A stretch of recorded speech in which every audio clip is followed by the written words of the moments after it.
Bismillah, assalamualaikum warahmatullahi wabarakatuh. Alhamdulillah, alhamdulillahirabbil alamin, wa bihi nasta'inuhu ala umuri dunya waddin, wa ala alihi wa sahbihi wa man tabi'ahum bi ihsan ila yaumiddin. Asyhadu an la ilaha illallah وأشهد أن محمدا عبده ورسوله لا نبي بعده. اللهم صل على محمد وعلى آله وصحبه ومن تبعه بإحسان إلى يوم القيامة. Bapak Ibu, pertama-tama marilah kita panjatkan rasa syukur kita atas kehadirat Allah Subhanahu wa taala yang alhamdulillah pada kesempatan pagi hari ini Allah Subhanahu wa taala masih memberikan kita nikmatnya, baik nikmat sehat, nikmat kesempatan, dan juga nikmat yang mulia, yaitu nikmat iman dan nikmat keislaman. Kemudian salawat dan salam semoga tercurahkan kepada junjungan Nabi kita yang Muhammad sallallahu alaihi wasallam.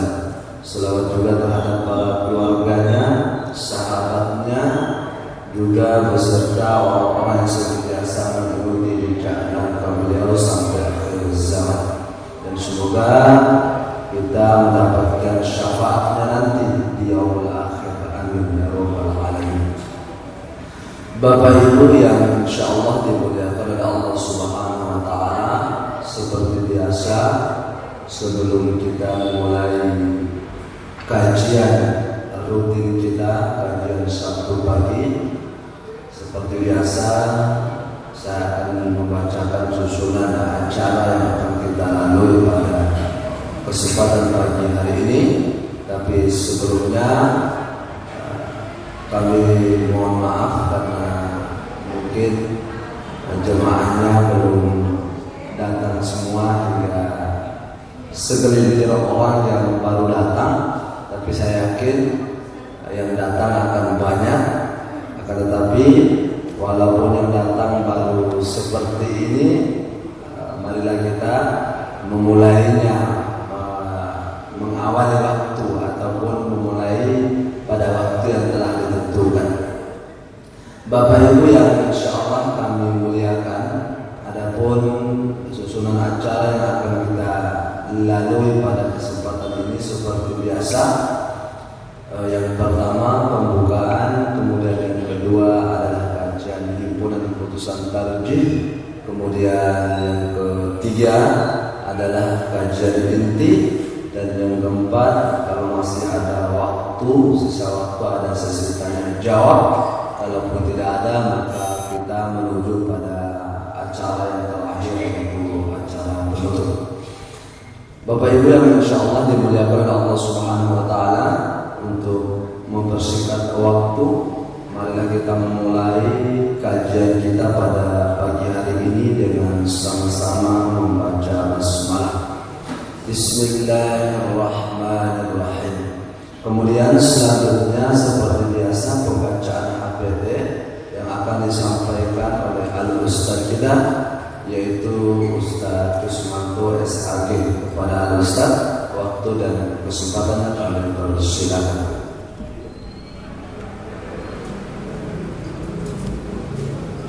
Ini Ustaz ya? Iya.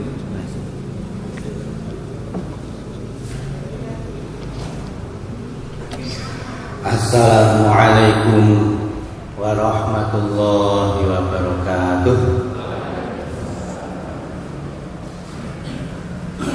Alhamdulillahi rabbil alamin.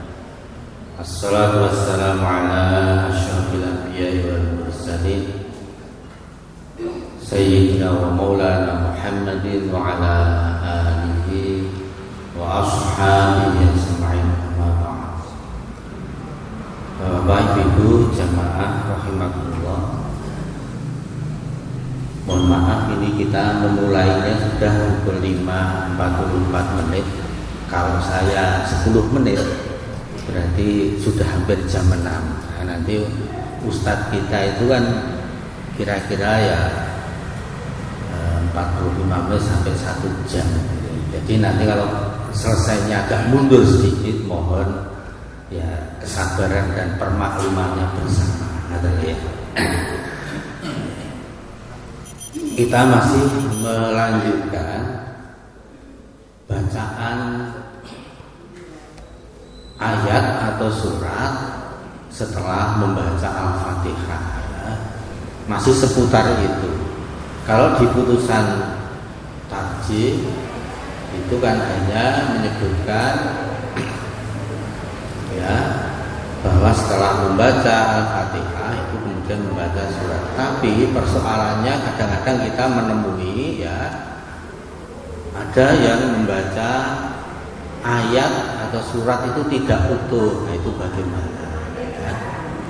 Akan kita sampaikan ini adalah fatwa tarjih yang termaktub di dalam buku tanya jawab agama dan juga yang ada di dalam majalah Suara Muhammadiyah, ya, fatwa tarjih. Bacaan surat yang tidak utuh, ya. Nabi juga pernah dalam sholat fajar itu membaca surat sudah Fatihah itu 1 ayat saja. Suaranya agak gitu. Wa kana ahyanan yaqra'u ba'dal Fatihati fil ula minha ayatan. Qulu amanna billahi wa ma unzila ilaina ila akhiril ayat. Wa fil ukhra qul ya ahlal kitabi ta'alu ila kalimatin sawa'in bainana wa bainakum ila akhiriha. Rawahu Muslim wa Ibnu Khuzaimah wal Hakim. Kadang-kadang Rasulullah SAW itu membaca sesudah Fatihah 1 ayat. Ayatnya apa? Qulu amanna billahi wa ma unzila ilaina dan seterusnya itu. Surah Al-Baqarah 136. Dan pada rakaat yang lain itu membaca qul ya ahlal kitabi ta'alau ila kalimatin sawa'in bainana wa bainakum sampai selesai. Surah Ali Imran ayat 64 ini ayatnya. Di ayatnya cukup pendek ya, tapi hanya 1 ayat. Kemudian yang lain, bacaan beberapa surat. Dalam membaca surat sesudah Fatihah, Nabi membaca berbeda-beda. Kadang membaca yang disebut dengan tiwalul mufassal, 7 surat pada juz-juz akhir Al-Quran yang dimulai dari surat Qaf, ya. Atau juga pernah ada kalanya beliau itu membaca ya Qisaril mufassal atau surat-surat yang relatif agak pendek, ya. Misalnya idza syamsu kuwirat. Jadi apa?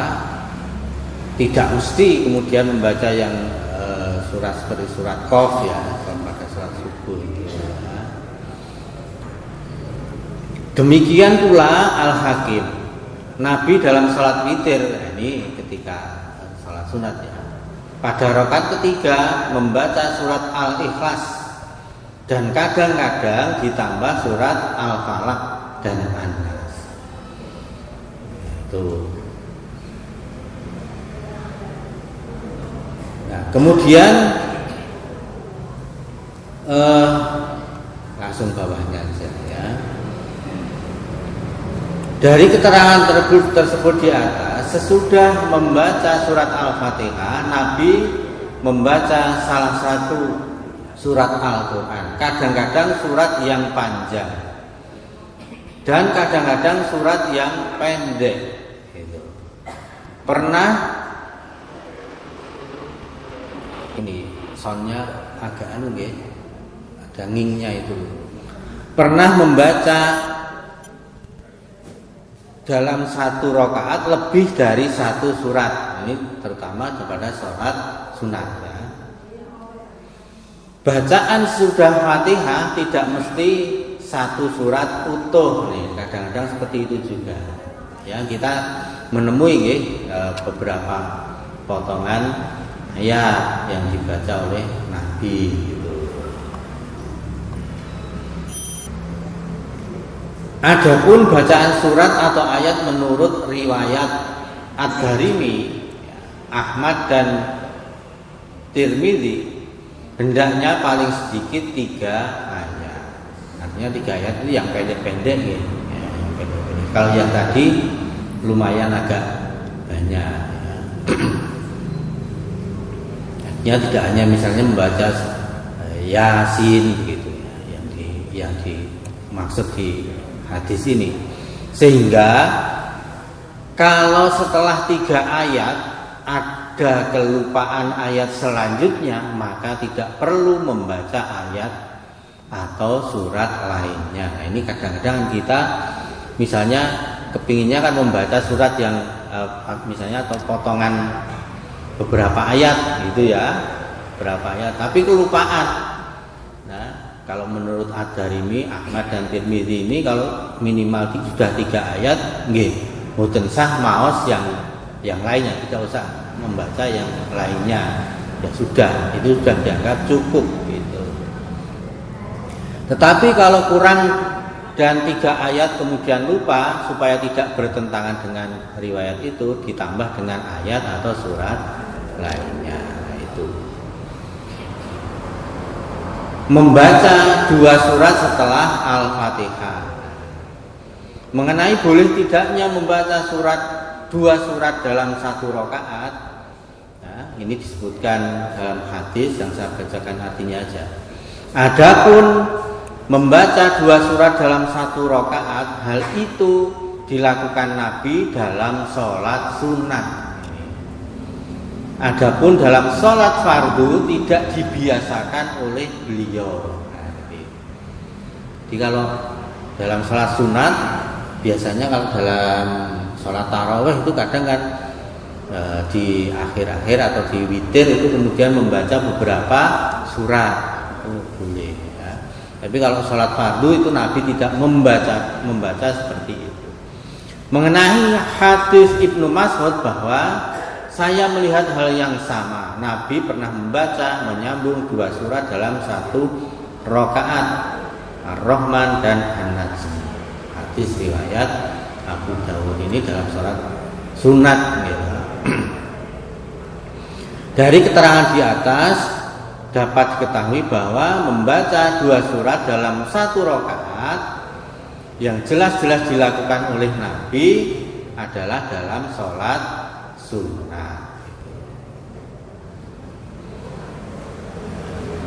Nabi SAW ketika sholat subuh pernah membaca 1 surat yang sama dalam rakaat pertama dan kedua. Ini hadisnya.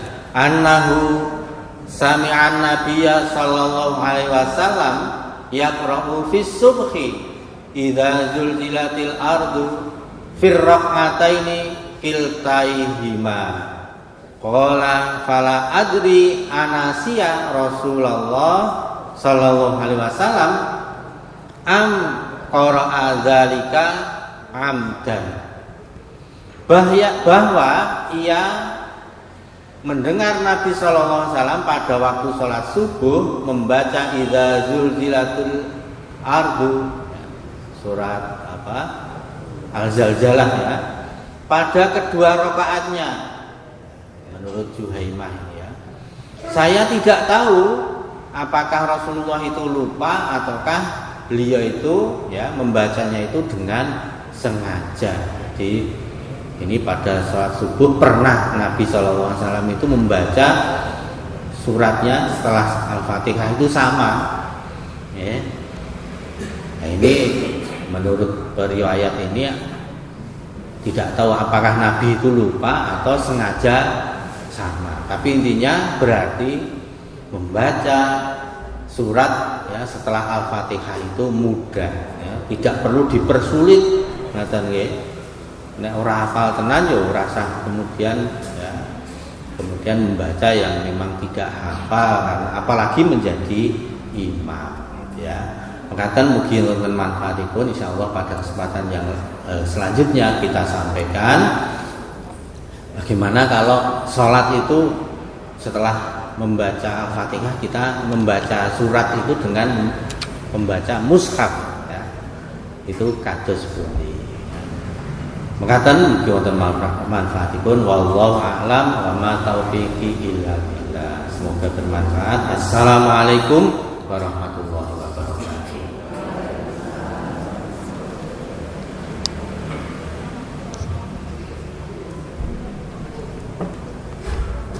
Terima kasih kami ucapkan kepada Ustaz Usmanto SRG yang alhamdulillah telah memaparkan beberapa isi yang ada dalam himpunan putusan tarjih.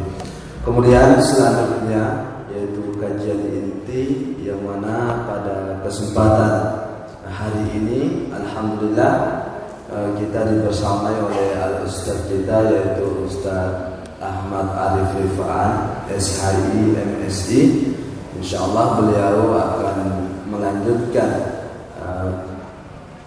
mengisi tentang ngaji ilmu waris yang telah disampaikan beberapa pekan lalu. Oleh karena itu kami harapkan kepada jemaah Bapak Ibu agar supaya sama-sama kita menyimaknya dengan baik. Kalau ada pertanyaan nanti silakan diajukan kepada Ustaz. Waktu dan kesempatannya kami persilakan.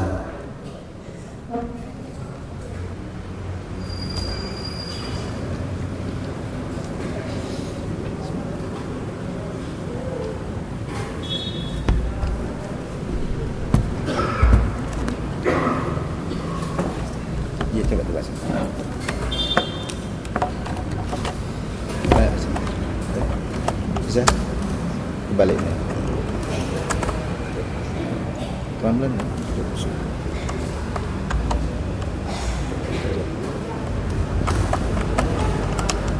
Oh ya.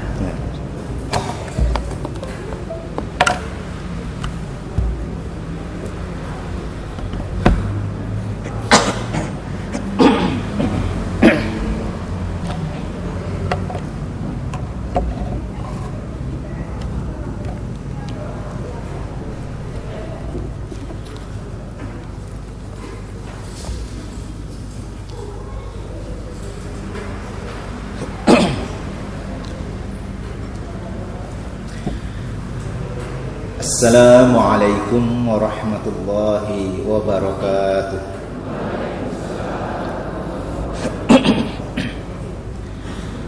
Innal hamdalillah nahmaduhu wa nasta'inuhu wa nastaghfiruh wa nastahdihi wa natubu ilayhi wa na'udzu billahi min shururi anfusina wa min sayyiati a'malina man yahdihillahu fala mudilla lahu wa man yudlil fala hadiya lahu. Ashhadu an la ilaha illallah wa ashhadu anna Muhammadan abduhu wa rasuluh. Allahumma salli ala Muhammad wa ala alihi wa ashabihi wa man tabi'al huda bi ihsanin ila yaumiddin. Ya ayyuhalladzina amanu taqullaha haqqa tuqatih wa la tamutunna illa wa antum muslimun. Wa ba'du fa inna asdaqal hadits kitabullah wa khairal hadi hadi Muhammadin sallallahu alaihi wasallam. Bapak Ibu sekalian, semoga rahmati Allah. Tadi disampaikan kan kita melanjutkan tentang kajian ilmu waris deh. Tapi ini yang saya tampilkan apa Bapak Ibu? Ini tentang sejarah Masjid Al-Aqsa.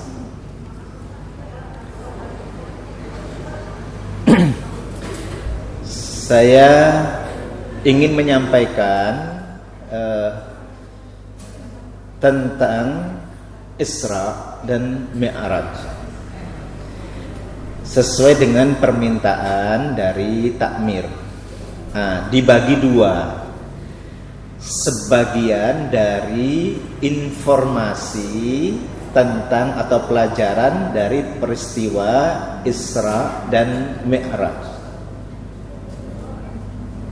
Kemudian jika masih ada waktu nanti kita lanjutkan dengan kajian ilmu waris.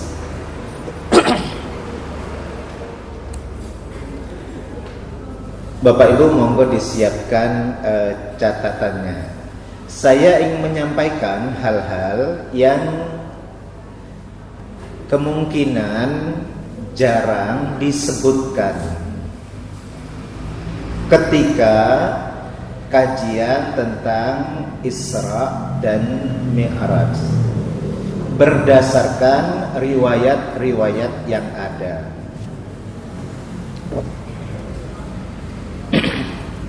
Ini gambar Masjid Al-Aqsa. Sengaja saya perbanyak gambarnya karena semoga kita mendapatkan semangat untuk ingin ke sana.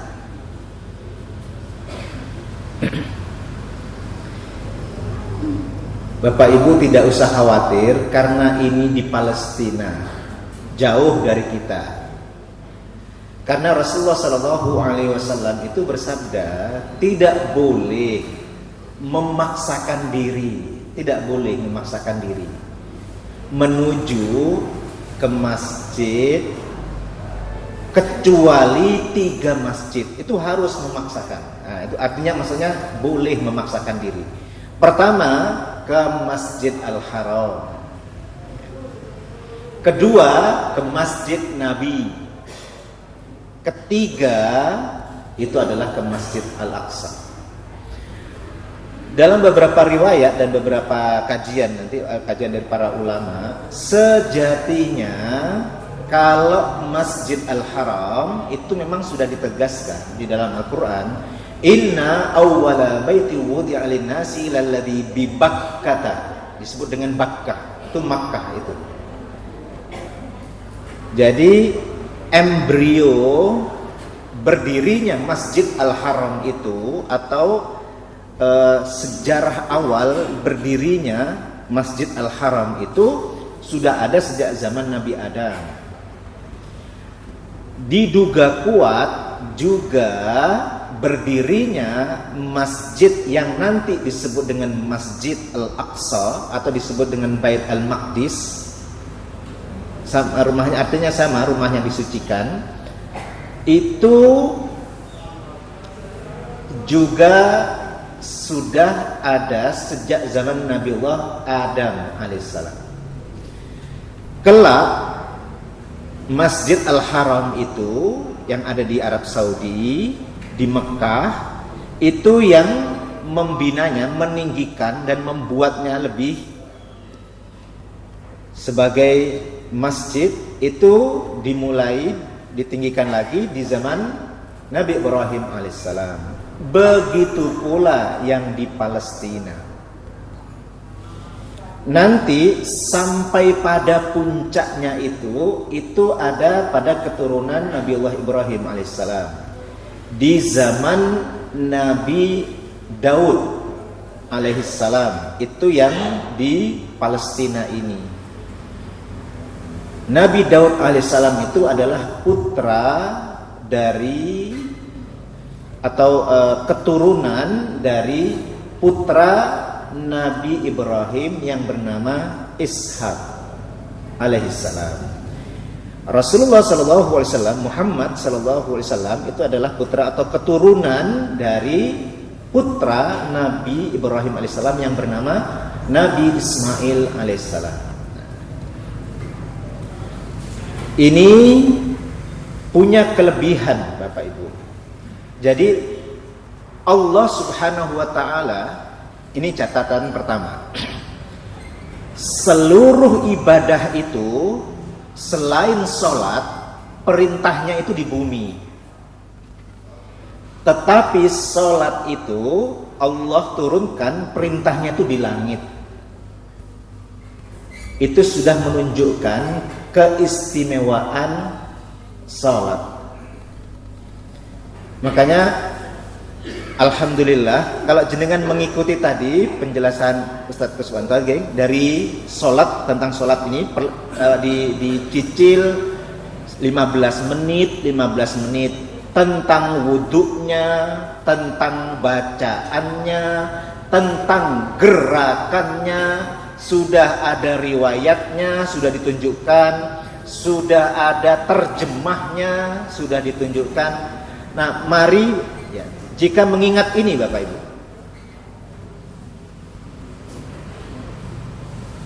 tunggu. Oh iya, takutnya ibu-ibu melihat jenengan. Jadi kita harus punya perhatian yang lebih terhadap sholat Bapak Ibu. Ada sholat itu karena memang amaliyahnya, sehingga pahalanya itu dijelaskan oleh Rasulullah SAW. Ada sholat itu karena waktunya, dan dijelaskan oleh Rasulullah SAW. Jadi kita nanti bisa dapat dua fadilah, karena sholatnya, jenis sholatnya, karena waktu sholatnya, dan yang ketiga ini Bapak Ibu, kita diberi 3 oleh Allah, karena amalnya, amaliyahnya, karena waktunya, dan karena tempatnya. Kenapa penting? Kita juga tahu posisi Masjid Al-Aqsa karena begini. Salat, nanti saya tampilkan riwayatnya, Insya Allah kita tradisikan ya di Muhammadiyah, itu akan selalu ditampilkan. Selain kalau pagi ini, selain gambarnya, salat di Masjid Al-Haram itu setara 100.000 dari salat di selain Masjid Al-Haram. Nilainya, salat di Masjid Nabi itu setara 1000.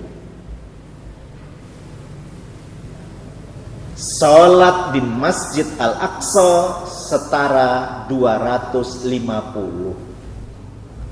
Riwayat yang lain menyebutkan 500.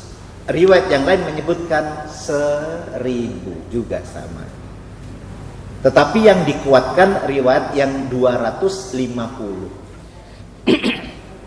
Jadi jenengan bayangkan ya, misalnya Bapak Ibu, hari ini bulan apa?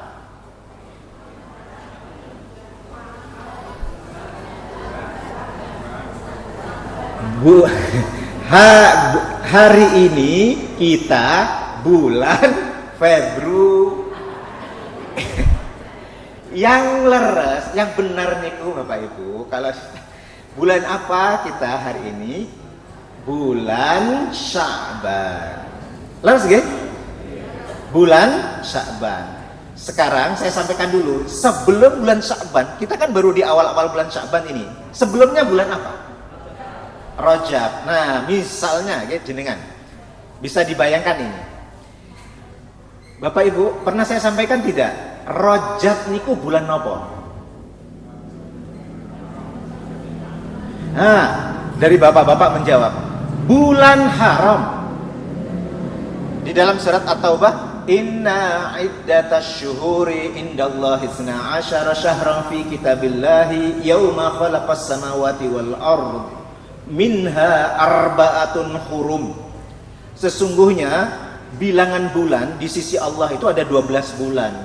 Sejak Allah menciptakan langit dan bumi, dan dari yang 12 bulan itu 4 diantaranya haram, bulan suci, Zulqa'dah, Zulhijjah, Muharram, Rajab. 4. Allah Maha Pengasih dan Maha Penyayang. begitu sayangnya kepada kita umat Muhammad sallallahu alaihi wasallam. Yang 4 itu ditambah 1 lagi. Nama Bapak Ibu? 4 bulan yang suci itu ditambah lagi 1. Ramadan. Dengan dalil ayat yang lain.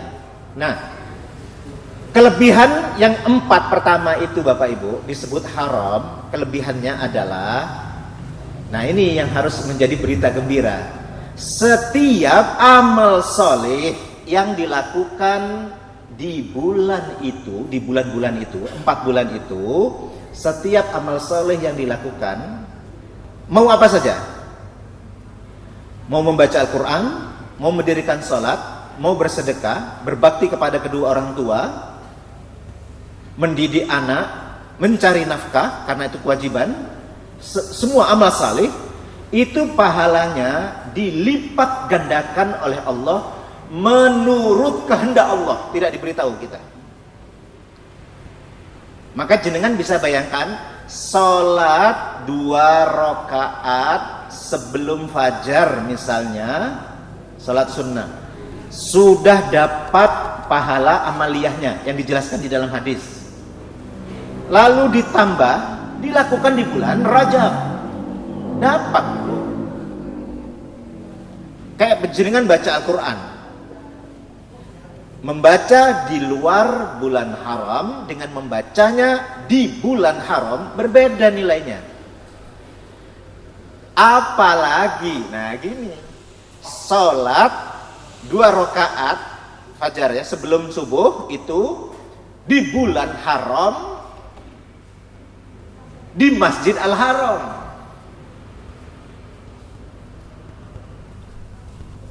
Jenengan tinggal menghitung 100.000.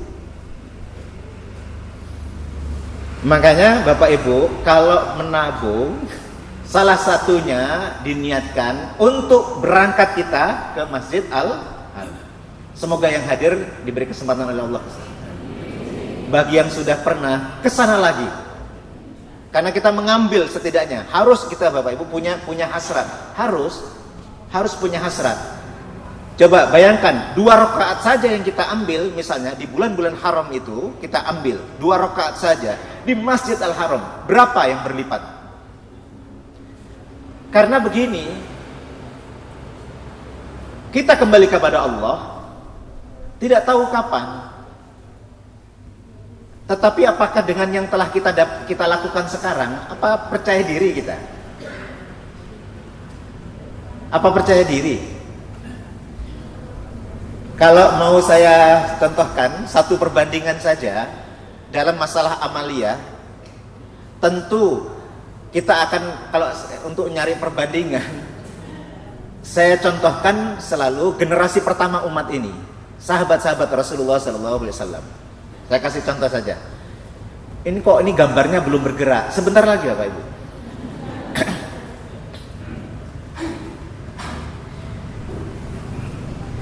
Jadi kemungkinan kalau melihat jamnya, saya tidak membahas faraid kayaknya hari ini. Saya khusus tentang masalah sholat ini. Jadi ceritanya Rasulullah SAW itu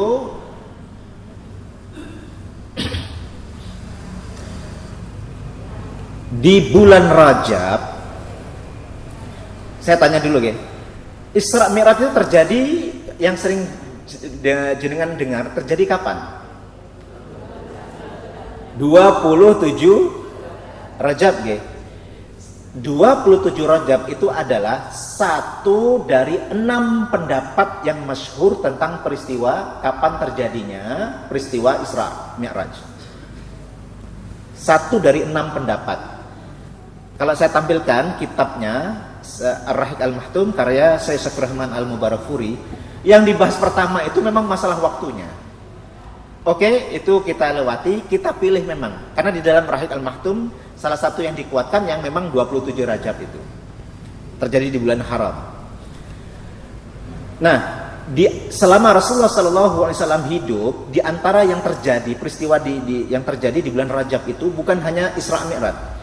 Di tahun ke-9 setelah hijrah. Jadi kalau Isra Mi'raj itu terjadi sebelum Rasulullah SAW hijrah. Kalau setelah hijrah, di antara peristiwa besar yang terjadi di bulan Rajab itu adalah Perang Tabuk. Perang Tabuk. Wow. Mesti Bapak Ibu mesti mikir, pagi-pagi ini mulai mau ngomong perang ini. Nanti saya ceritakan global perangnya, tapi bukan global perangnya yang kita mau contohkan, hanya sebagian momentum masalah amalia. Sederhana sih, tapi apakah kita mampu mencontohnya? Itu salah satunya. Saya sampaikan agak cepat. Perang Tabuk itu latar belakangnya adalah di bulan Rajab tahun ke-9 setelah hijrah, itu kira-kira 2 tahun sebelum Rasulullah SAW wafat. Karena Rasulullah SAW wafat itu diperkirakan di tahun ke-11. Nah, Rasulullah mendengar kabar bahwa Kaisar Romawi Timur saat itu, Heraklius, itu berencana menyerang Rasulullah, menyerang Madinah dengan membawa 40.000 personil, kekuatan militernya, sebagai dampak dari kekalahan bangsa Romawi ketika bertempur dengan kaum muslimin di perang Mu'tah. Saat itu mereka membawa 100.000, ditambah dengan 5 kabilah, itu totalnya 200.000. Kaum muslimin itu dipimpin 3 panglima. Rasulullah tidak ikut ketika itu. Rasulullah di Madinah. Rasulullah itu dengan bercucuran air mata hanya mengisahkan jalan peperangan itu kepada yang hadir di masjid. Karena Allah SWT menampakkan kepada beliau gugurnya 3 orang sahabat itu. Lebih dari 4 hari itu digempur di kampung Mu'tah namanya. 3.000 orang itu gak bisa dikalahkan. Sampai kedua-duanya sama-sama mundur karena strategi Khalid bin Walid radhiyallahu anhu sebagai panglima keempat. 3 orang gugur semuanya. Nah, Khalid bin Walid diriwayatkan menghabiskan 9 pedang patah semuanya. 1 pedang patah, ganti lagi. 1 pedang sampai 9 kali pedangnya patah karena dahsyatnya pertempuran itu. Nah, kekalahan itu memberikan berita ke Afrika, ke Persia. Romawi gak mampu mengalahkan sekelompok orang katanya. Nah, ini mulai ditakuti. Kaum muslimin itu mulai terdengar. Nah, ini untuk membalas kekalahan itu, maka di tahun berikutnya itu datang mereka ingin menyerang. Ternyata begitu sampai di tepi jazirah, itu di wilayah Syam, sekarang itu wilayah Syria, Palestina, ya, wilayah Syria, mereka itu pasukan Romawi merasakan panasnya musim panas yang sangat panas di jazirah. Mereka terhenti nunggu musim panasnya itu reda. Rasulullah SAW mendengar itu, tidak menunggu di Madinah. Rasulullah mendetilkan persiapan itu, bahkan Rasulullah akan menghadapi mereka di utara, di negeri Syam, di Tabuk. Jaraknya dari Madinah itu sekitar 700 km, atau saat dengan jalur yang sekarang sekitar 685 km. Saat itu Bapak Ibu, musim panas yang sangat panas dan ekonomi yang sedang menurun. Ini susah, tidak mudah, jaraknya jauh, maka butuh kendaraan, ya, selain senjata, butuh kendaraan dan bekal. Maka Rasulullah SAW untuk memaksimalkan pasukan bisa sampai 3.000 saja misalnya, atau 5.000 saja, itu membutuhkan hitungan dana yang sangat besar. Maka Rasulullah SAW lalu menghimbau agar semuanya yang bisa bersedekah, bersedekah. Maka di situ di antara riwayat yang disebut, yang pertama bersedekah adalah Abu Bakar As-Siddiq radhiyallahu anhu. Sedekahnya apa? Seluruh hartanya Bapak Ibu. Jadi kalau seluruh beneran Bapak Ibu. Yang ada di rumah itu dibawa semuanya. Maka ditanya oleh Rasulullah, apa yang kamu tinggalkan untuk keluargamu? Allah dan Rasulnya.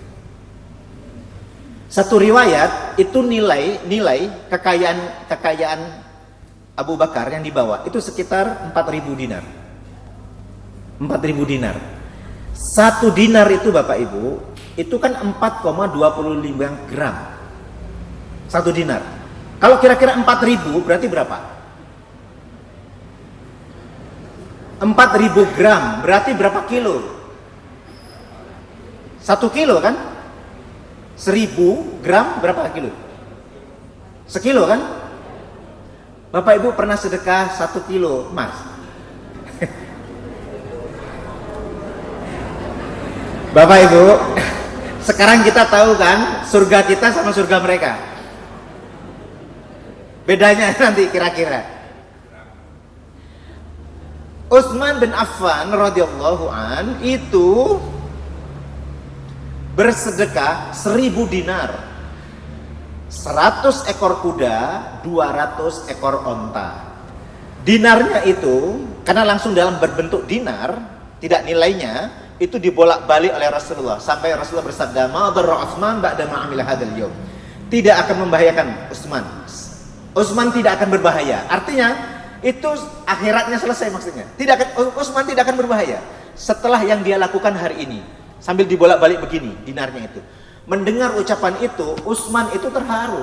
Bagaimana tidak terharu kebersyukuran ucapan Rasulullah? Itu kan tazkiyah. Kalau bahasa orang sekarang namanya itulah ijazahnya itu. Tidak akan berbahaya Utsman, tidak akan berbahaya sudah. Selesai dia. Nah, Utsman menambah kontanya itu 100. Termasuk barang yang di atasnya, termasuk bekalnya 100. Sudah 100 masih gembira, tambah lagi 100 masih gembira, ditambah lagi 100 masih gembira, sampai 900. Totalnya 1.000 juga, 1.000 dinar, 1.000 kendaraan. Mau dihitung? Mari kita hitung. Bisa dibayangkan. Nah, tapi gak usah khawatir Bapak Ibu. Di antara mereka sahabat Rasulullah itu ada yang cuma punya 2 liter kurma. Ya 2 liter itu dibawa, diterima oleh Rasulullah. Ada yang cuma segini, nih, 2 mut ini, segini, gandum, dibawa, diterima oleh Rasulullah. Nah ini yang keempat, ini pelajaran yang mau saya bilang tadi. Ada yang nggak punya apa-apa, beda sama kita. Kalau kita bilang saya nggak punya apa-apa saya, wah, orang masih punya kulkas di rumah, punya TV, punya motor, apa yang punya di rumah. Sahabat Rasulullah itu kalau nggak punya apa-apa Bapak Ibu, benar-benar nggak punya apa-apa, maka dibawa, ya Rasulullah, cuma punya tubuh ini, ya Rasulullah bawalah kami. 4 orang diriwayatkan itu, datang begitu, kami hanya punya ini ya Rasulullah, punya ini, cuma punya badan. Diriwayatkan, ini peristiwa Bu, direkam di surat At-Taubah. Wala 'alal ladzina idza ma atauka litahmilahum qulta la ajidu ma ahmilukum alaihi tawallaw wa a'yunuhum tafidu minad dam'i hasanan alla yajidu ma yunfikun. Tidak ada dosa bagi mereka itu yang datang kepadamu Muhammad. Mereka meminta kepadamu untuk membawa mereka ke Tabuk. Lalu kamu menjawab, la ajidu mahmilkum. Aku gak punya kendaraan, gak mendapati kendaraan yang bisa membawa kalian. Maaf, gak bisa membawa kalian, gak bisa. Maka mereka pulang, matanya itu bercucuran air mata, sedih. Karena tidak mendapati, mereka tidak punya apa yang bisa disedekahkan. Kalau tidak punya beneran sahabat itu. Nggak berdosa mereka itu, nggak apa-apa mereka itu. Nah, kejadiannya di antara 4 orang itu dalam sebuah riwayat disebutkan malam harinya untuk menahan rasa sedihnya itu sholat malam Bapak Ibu. Nangis, sholat, nangis masih, selesai sholat lagi. Akhirnya selesai sholat itu, untuk memenuhi Ini bayangkan Bapak Ibu, saking tidak menemukannya yang bisa dia sedekahkan pada dirinya, dia mengucapkan suatu ucapan yang ini sangat besar perkaranya. Dia mengatakan begini, ya Rabb, amartana bil jihad waraghabtana fi wa la taj'al li syai'an ataqawwa bihi.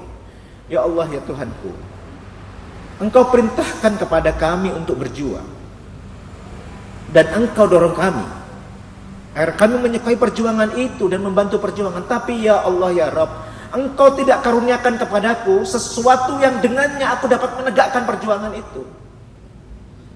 Maka ya Rabb, malam ini aku bersedekah dengan kehormatanku. Ya Rabb, saksikanlah aku memaafkan semua orang yang telah bersalah kepadaku.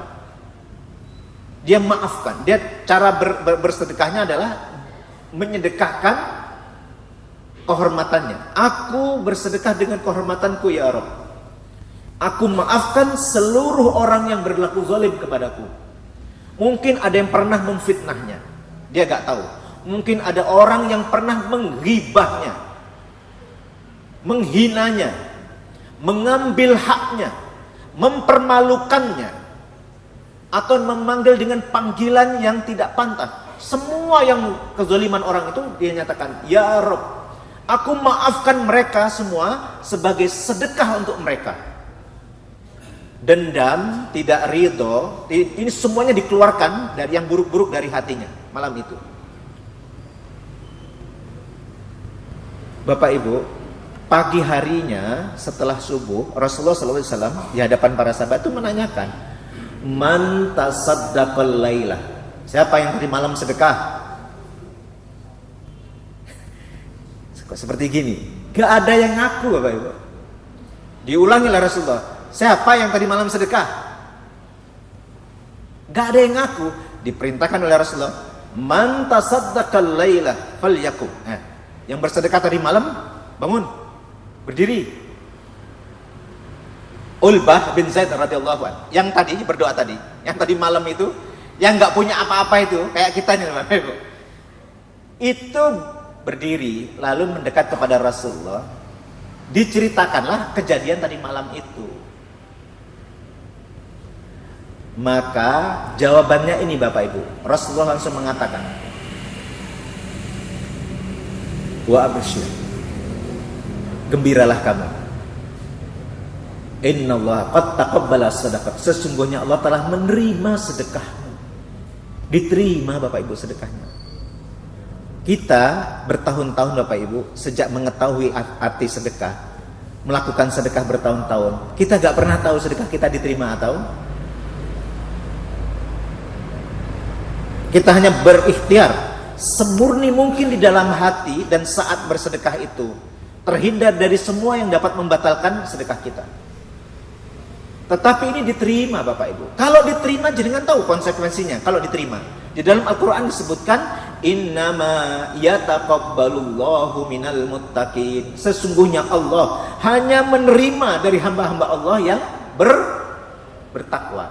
Kalau dia termasuk hamba Allah yang bertakwa, dia ada dalam jaminan ayat yang lain, wasari'u ila maghfiratin min rabbikum wa jannatin arduhas samawati wal ardu uiddat lil muttaqin. Surga itu disediakan untuk orang-orang yang bertakwa. Dia Bapak Ibu, Ulbah bin Zaid radhiyallahu an, saat itu masih hidup di dunia, tapi dia sejatinya sudah menjadi manusia akhirat Bapak Ibu. Nah, kalau kita ingin mengejar salah satunya dengan kekurangan kita itu untuk bisa dapat surga itu sanggup Bapak Ibu memaafkan yang pernah menghina, pernah mempermalukan di hadapan orang banyak, pernah mengambil haknya sampai sekarang nggak dikembalikan, memaafkan, sanggup? Bapak Ibu diam aja. Sudah menghina, sudah memfitnah, mengambil hak kita, gak dikembalikan lagi, dinikmati lagi, jadi kekayaan yang banyak lagi, kita disuruh melihat lagi, ya gitu. Suruh memaafkan, habis itu kita memaafkan, sanggup. Tapi kalau kita memilih surga, insya Allah kita mampu memaafkan.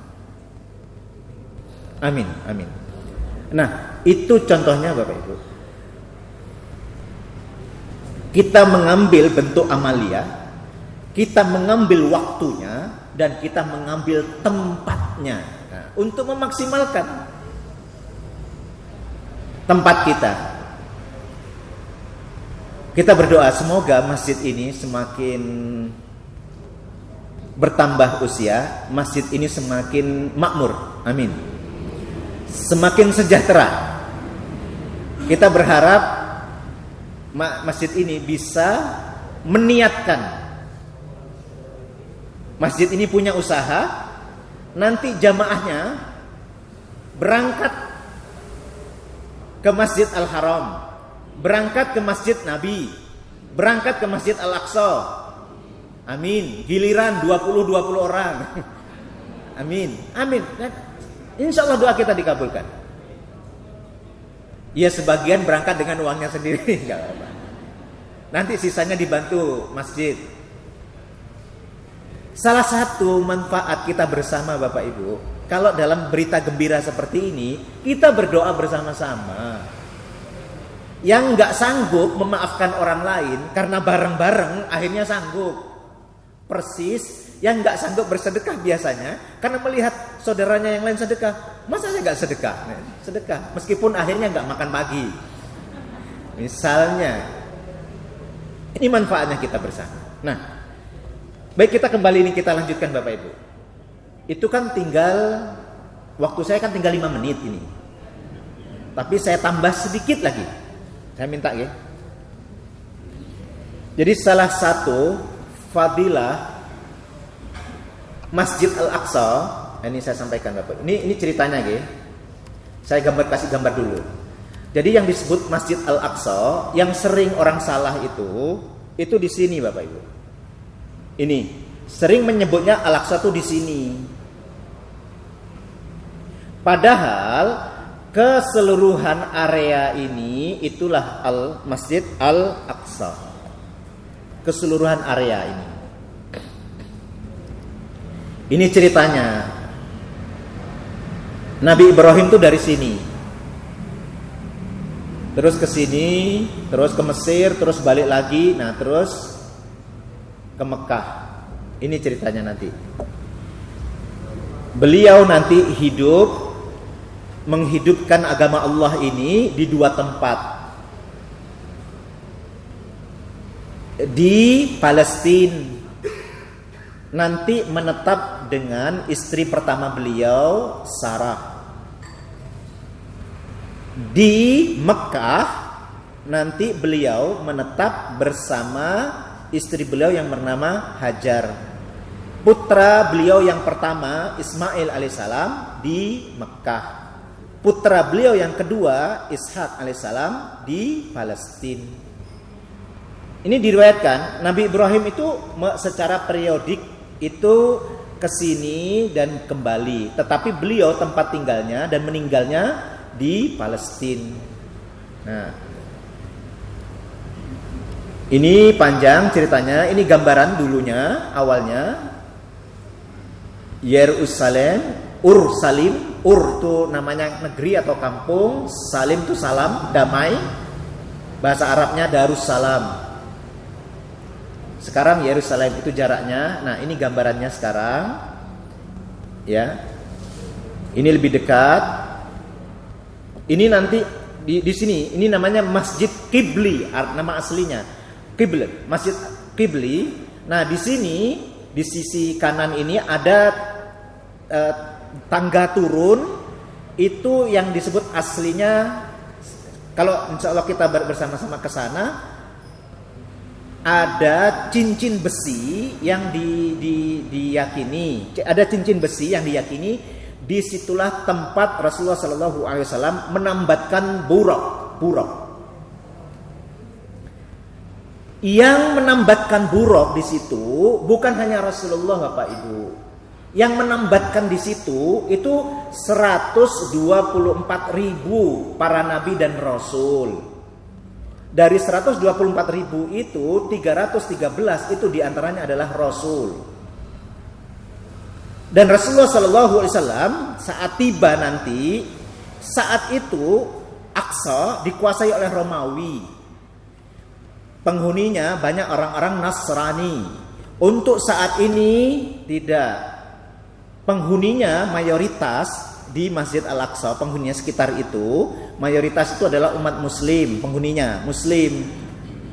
50% perkiraannya, 40% itu Yahudi, 10% itu Nasrani sekarang. Untuk posisi Masjid Al-Aqsa. Gaza dari area ini jauh lebih dari 100 kilo. Agak jauh. Jadi kalau mendengar ada banyak penyerangan itu memang faktor-faktor sulit dijelaskan. Memang perjuangan saudara-saudara kita itu berat karena selalu diganggu oleh orang-orang Yahudi. Ini ceritanya panjang, saya langsung ke sini dulu. Nah ini Bapak Ibu, yang mau saya sampaikan. Nah ini jarak yang jarang disebutkan. Jadi begini, saya bacakan semoga Bapak Ibu bisa melihat ya, belum bisa, tidak terbaca ya. Saya bacakan kayaknya kurang kecil Bapak Ibu. Oh kurang besar, maaf. Saya bacakan. Anna Sulaiman bin Dawud sallallahu alaihi wasallam lamma bana Baitul Maqdis sa'alallahu azza wa jalla jalalan salasa. Sa'alallahu azza wa jalla hukman yusadifu hukmahu fa'utiyahu. Jadi begini, saya sampaikan aja supaya lebih cepat. Allah Subhanahu wa taala memberikan sebuah karunia. Yang ini akan menjadi pelajaran bagi kita. Bertahan sebentar Bapak Ibu, 2 menit. Nabi Sulaiman ketika selesai membangun Baitul Maqdis yang nanti menjadi Masjid Al-Aqsa itu meminta 3 hal kepada Allah. Yang pertama yang diminta itu adalah agar setiap keputusan beliau itu sesuai dengan ketetapan Allah. Setiap keputusan beliau, karena beliau itu terkenal sebagai pengadil yang adil. Nabiullah Sulaiman alaihissalam. Dan itu kata Rasulullah, kan 3 mintanya. Yang pertama, setiap keputusannya sesuai dengan ketetapan Allah, dikabulkan oleh Allah. Kemudian yang kedua itu diminta Nabi Sulaiman alaihissalam meminta kepada Allah bahwa kerajaan, kekuasaan seperti yang dia miliki itu tidak akan dimiliki oleh orang sebelum dan sesudah beliau. Jadi kalau bermimpi punya pasukan jin, nggak ada lagi. Karena Nabi Sulaiman hanya meminta, hanya beliau saja yang diberi. Ya kenapa? Tidak sembarangan bisa mengendalikan diri kalau punya pasukan kayak begitu. Jenengan kalau diberi satu pasukan jin kayak begitu, dikit-dikit sedih, marah sama orang, ajar. Begitu, nggak bisa. Nah, Nabi Sulaiman alaihissalam meminta agar tidak ada yang memiliki kerajaan seperti kerajaan beliau itu sebelum dan sesudah beliau, dikabulkan oleh Allah. Nah, yang ketiga ini Bapak Ibu, kata Nabi Muhammad sallallahu alaihi wasallam lalu disebutkan alla ya'tiyahu ahad la yanhizahu illa as-salah fi ayyuhrijahu min khati'atihi kayaumi waladatu ummuh. Nabi Sulaiman itu meminta siapapun yang datang ke masjid beliau ini salat 2 rakaat yang dia lakukan itu karena Allah, maka tidaklah seseorang melakukan itu kecuali Allah akan mengampuni kesalahan-kesalahannya sampai seakan-akan seperti saat dia baru lahir dari rahim ibunya. Jadi nanti jenengan lihat riwayatnya. Rasulullah SAW itu sebelum mengimami selesai menambatkan buruknya itu Rasulullah langsung sholat 2 rakaat.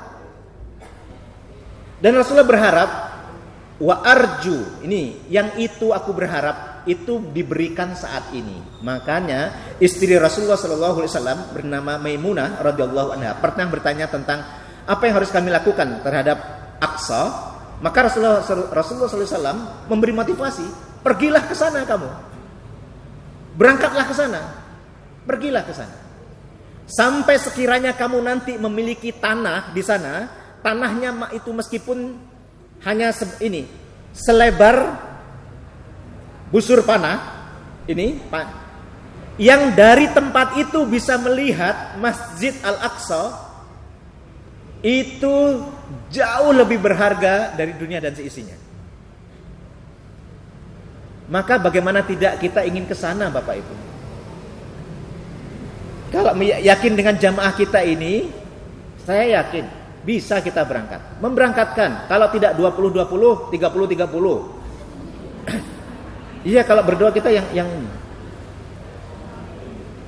tadi perhatikan amaliyahnya, perhatikan waktunya, perhatikan tempatnya. Kita ambil yang 100.000 Masjid Al-Haram, insya Allah. Bapak Ibu, yang bisa setara dengan bersih seperti kita baru lahir dari rahim ibu kita, itu haji. Maka yang bisa umroh ke sana, ambil ini, riwayat ini. Ambil amaliyahnya, ambil waktunya, ambil tempatnya. Masya Allah, Bapak Ibu sudah bekerja keras 40 tahun, 50 tahun, 60 tahun.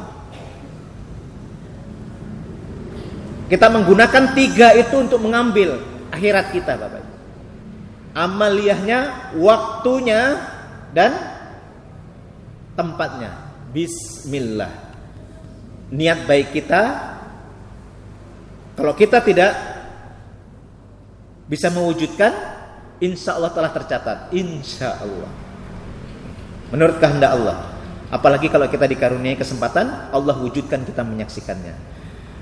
Maka Bapak Ibu, yang bisa saya sampaikan pada pagi hari ini, terima kasih atas ketabahannya dan kesabarannya sampai 42 tadi pas.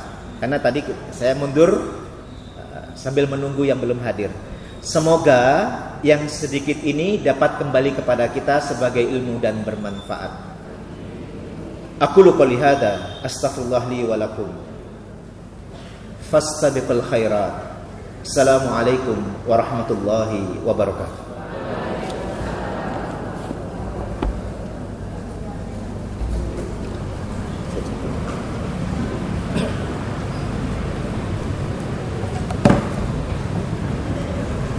Terima kasih kami ucapkan kepada Al-Ustaz Arif Rifan yang alhamdulillah pada kesempatan ini sudah menjelaskan kepada kita tentang setidaknya sedikit banyak tentang Isra Mi'raj, terutama sejarah Masjid Al-Aqsa. Semoga apa yang beliau sampaikan bermakna untuk kita dan bermanfaat, dan dengan begitu kita mudah untuk mengamalkan ilmu-ilmu yang telah disampaikan oleh beliau pada hari ini. Amin ya rabbal alamin. Bapak Ibu yang kami muliakan, karena waktunya sudah lebih dari apa yang kita targetkan, jadi mohon maaf tidak ada sesi tanya jawab. Ya, mungkin di lain kesempatan kalau Bapak Ibu ada yang mau bertanya, ya, kami dari Takmirul Mutahhirin silakan ditulis di kertasnya, ya, ditulis pertanyaannya, mau tanya apa saja yang telah disampaikan oleh beliau, silakan ditulis di kertasnya, kemudian dikasihkan ke saya ataupun ke pihak takmirnya, supaya nanti di pertemuan selanjutnya kami bisa langsung kasih ke ustadznya dan ustadznya menyampaikan apa yang menjadi pertanyaan daripada Bapak Ibu sekalian.